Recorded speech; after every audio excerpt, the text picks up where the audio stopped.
अदब व एहतराम के साथ करीम आका अलैहिस्सलाम के प्यारे से सराफान किसी ताकत के मोहताज नहीं।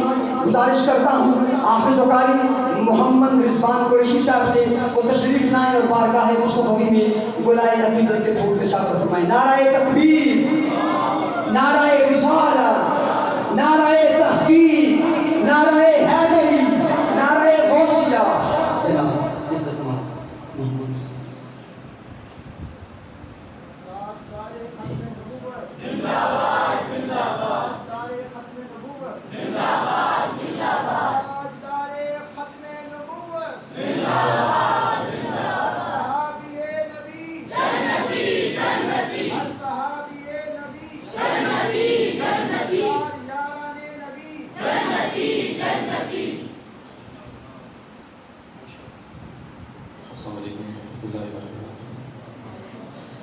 सल्लल्लाहु अलैहि